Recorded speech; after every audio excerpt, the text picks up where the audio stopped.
Saudaraku, pertanyaannya adalah, apakah benar masalah pergumulan hidup dipakai Tuhan untuk mendewasakan manusia?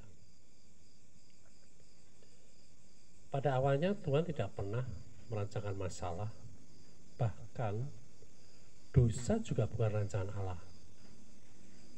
Walaupun Dia berkuasa, pergumulan hidup, kecelakaan, sakit penyakit, bahkan sampai sekarang pun Tuhan tidak pernah dan tidak akan pernah memakai atau mengizinkan seseorang untuk tertimpa masalah dan memakainya untuk mendewasakan orang tersebut.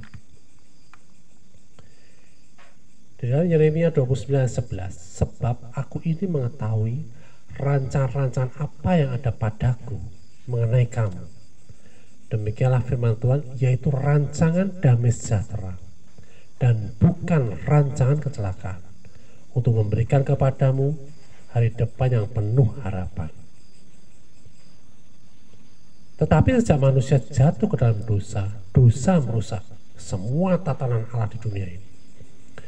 Dunia ini mengajar dan mendidik manusia jauh dari rancangan Allah.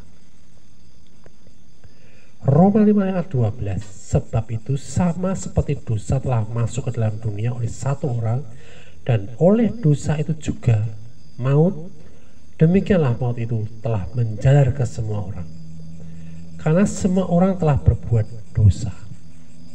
Jadi dosa semua orang bukan karena perbuatan orang-orang tersebut, tetapi oleh karena dosa yang masuk melalui satu orang, yaitu Adam. Nature manusia berubah dari nature manusia ilahi menjadi nature manusia berdosa. Jadi sehebat apapun baiknya perbuatan manusia, tetap ada di dalam dosa. Mazmur 51 ayat 5 dikatakan, sesungguhnya dalam kesalahan aku diperanakan, dalam dosa aku dikandung ibuku. Saudara, ketika Yesus ada di dunia, Dia menyatakan mukjizat kesembuhan selalu dibarengi dengan pengampunan dosa. Karena dosa menghalangi orang untuk hidup mengalami kasih Allah. Tetapi walaupun segala pergumulan hidup dan kekacauan dunia ini yang menimpa manusia terjadi bukan berasal dari Tuhan, apalagi dari kehendak Tuhan, tetapi Tuhan Allah Bapa kita menghendaki setiap orang dipulihkan dan datang kepadanya tanpa dihalangi oleh dosa. Dia lebih ingin kita diselamatkan, disembuhkan, dipulihkan daripada kita sendiri. Oleh karena itu saudara, kasih-Nya yang begitu besar, yang tidak terukur besarnya, Dia memberikan lebih dari hypergrace kepada manusia melalui pengorbanan anaknya, supaya setiap manusia yang selama ini mengalami penderitaan karena dosa, karena kutuk, sakit, penyakit, yang mencari Dia melalui berbagai macam kepercayaan, menemukan keselamatan di dalam Kristus Yesus.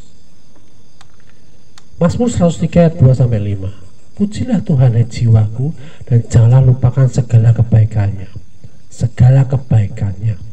Dia yang mengampuni segala kesalahanmu, yang menyembuhkan segala penyakitmu. Dia yang menebus hidupmu dari lubang kubur, yang memahkotai engkau dengan kasih setia dan rahmat. Dia yang memuaskan hasratmu dengan kebaikan, sehingga masa mudamu menjadi baru seperti pada burung raja wali. Tidak ada satupun atribut Tuhan yang mengandung sakit penyakit, bahkan Dia mengampuni kita dan menyembuhkan kita.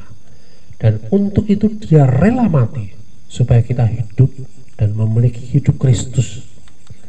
Bahkan Dia pun tidak mencobai dan tidak dapat dicobai. Yakobus 1 ayat 13-14. Apabila seorang dicobai, janganlah ia berkata, pencobaan ini datang dari Allah. Sebab Allah tidak dapat dicobai oleh yang jahat, dan Ia sendiri tidak mencobai siapapun. Tetapi tiap-tiap orang dicobai oleh keinginannya sendiri, karena ia diseret dan dipikat olehnya. Jadi sampai terjadi masalah, pergumulan hidup, sakit penyakit, dan apapun itu bukan berasal dari Tuhan. Dan Tuhan tidak izinkan hal itu terjadi sama anak-anaknya. Tetapi itu terjadi karena setiap orang dicobai oleh kinanya sendiri dan jatuh karena terpikat. Walaupun Tuhan tidak izinkan dan berkuasa, tetapi dia tidak melanggar kehendak bebas manusia. Meskipun demikian, dia sudah sediakan jalan keluarnya. Maka dari itu, dia sediakan pengampunan. Dia sediakan keselamatan. Dia sediakan kekudusan. Dia sediakan kuasa dan otoritas untuk manusia keluar dari masalah dan pergumulannya. Maka manusia perlu dilahirkan kembali dengan air dan roh. Dikembalikan lagi kodratnya sebagai manusia ilahi. Kemudian dimulihkan dan diajar oleh Roh Kudus untuk dapat hidup berkemenangan. Bukan belajar dari masalah, karena masalah bukan dari Tuhan, tetapi belajar dari firman Tuhan yang adalah cermin manusia roh kita yang sudah segambar dengan roh Kristus, bahkan menjadi satu dengan rohnya dan dimeteraikan. Tidak ada satupun makhluk di bumi dan di surga atau di bawah bumi yang sanggup membuka meterai tersebut. Yohanes 3:3, Yesus menjawab, katanya, aku berkata kepadamu, sesungguhnya jika seseorang tidak dilahirkan kembali, ia tidak dapat melihat kerajaan Allah. 1 Korintus 6:17 mengatakan, tetapi siapa yang mengikatkan dirinya pada Tuhan menjadi satu roh dengan dia. Efesus 1:13-14 mengatakan, di dalam dia kamu juga, karena kamu telah mendengar firman kebenaran, yaitu Injil keselamatanmu. Di dalam dia kamu juga, ketika kamu percaya, dimeteraikan dengan Roh Kudus yang dijanjikannya itu. Dan Roh Kudus itu adalah jaminan bagian kita sampai kita memperoleh seluruhnya, yaitu penebusan yang menjadikan kita milik Allah untuk memuji kemuliaannya.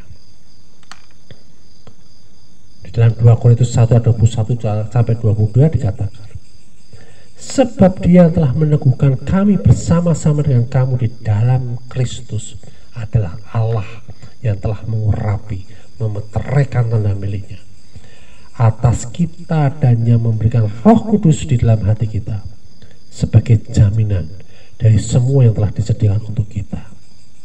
Jadi hidup kita orang percaya tidak berusaha lagi untuk supaya diselamatkan, karena keselamatan sudah menjadi bagian di dalam hidupnya sampai selama-lamanya. Bahkan dikatakan kita sebagai ahli waris kerajaan surga, Galatia 4:6-7.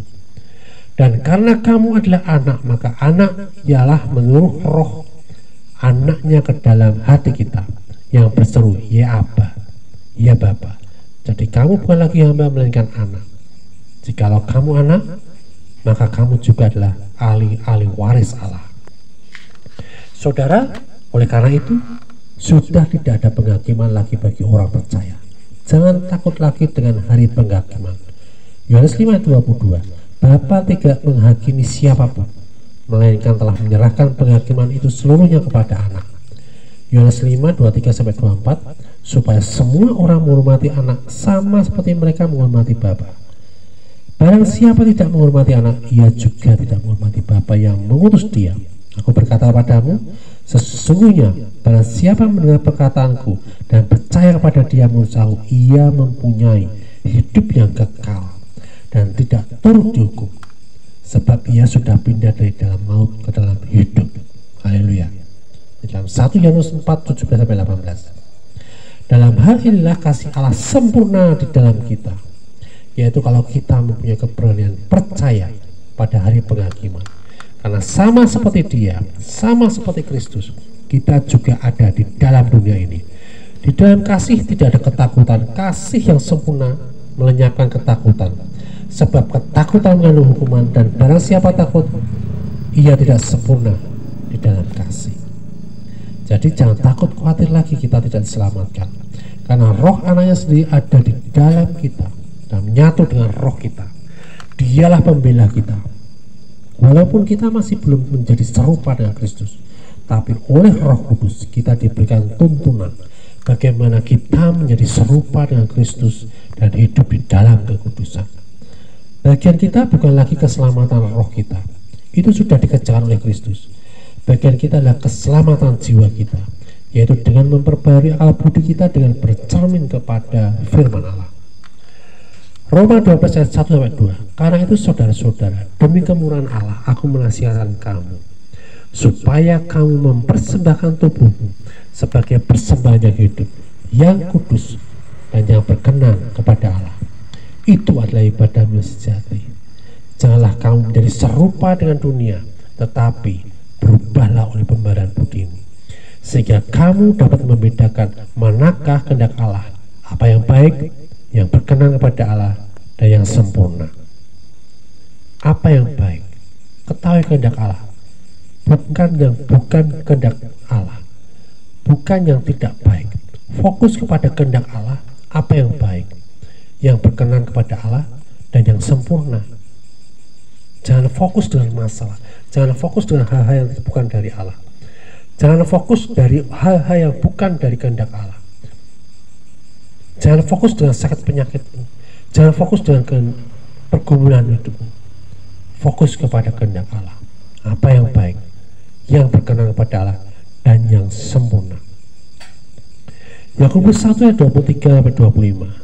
Sebab jika seorang hanya mendengar firman saja dan tidak melakukannya, ia adalah seumpama seorang yang sedang mengamat-amati mukanya yang sebenarnya di depan cermin.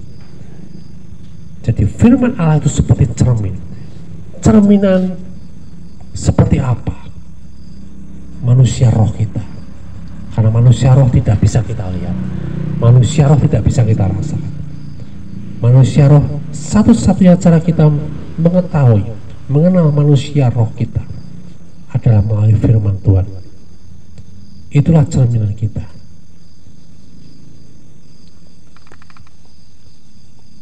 Tetapi barang siapa meneliti hukum yang sempurna, yaitu hukum yang memerdekakan orang. Hukum yang memerdekakan orang, bukan hukum yang menghakimi orang, tetapi hukum yang memerdekakan orang. Dan ia bertekun di dalamnya. Jadi bukan hanya mendengar untuk melupakannya, tetapi sungguh-sungguh melakukannya. Ia akan berbahagia oleh perbuatannya. Firman Kristus memerdekakan kita. Ketika kita membaca, merenungkan firman Tuhan, kita dimerdekakan. Dan kita berbahagia oleh karena perbuatannya. Ketika kita merubah akal budi kita sesuai dengan firman Allah, dengan demikian kita mengakui keadaan roh kita yang sudah lahir baru, dan dengan iman kita menyatakan dan mengakuinya. Maka yang dari dalam itu akan keluar dalam bentuk buah-buah roh, perbuatan-perbuatan roh yang berasal dari Kristus di dalam kita. Galatia 5:22-25. Tetapi buah roh ialah kasih, sukacita, damai sejahtera, kesabaran, kemurahan, kebaikan, kesetiaan, kelemah lembutan, penguasaan diri. Itu yang keluar dari dalam hidup kita. Ketika kita mengalami segala sesuatunya, kita tidak fokus dengan masalah, apalagi belajar dari masalah, tetapi kita belajar dari firman Tuhan.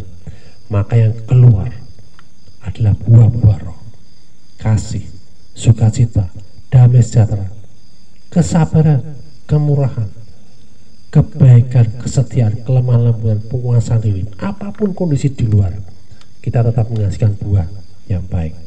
Tidak ada hukum yang menentang hal-hal itu. Barang siapa menjadi milik Kristus, ia telah menyalibkan daging dengan segala hawa nafsu dan keinginannya. Jikalau kita hidup oleh roh, baiklah hidup kita juga dipimpin oleh roh. Di dalam 2 Korintus 1 ayat 3-4, terpujilah Allah Bapa Tuhan kita Yesus Kristus, Bapa yang penuh belas kasihan dan Allah sumber segala penghiburan, yang menghibur kami dalam segala penderitaan kami, sehingga kami sanggup menghibur mereka yang berada dalam bermacam-macam penderitaan dengan penghiburan yang kami terima sendiri dari Allah, diterima dari Allah, dari firman Allah, yaitu Yesus Kristus yang diajarkan oleh Roh Kudus, bukan dari luar, bukan dari masalah di dunia ini. Firman Tuhan diajarkan oleh Roh Kudus dalam hidup kita, sehingga firman itu akan memerdekakan kita, akan memberikan penghiburan ketika kita mengalami penderitaan.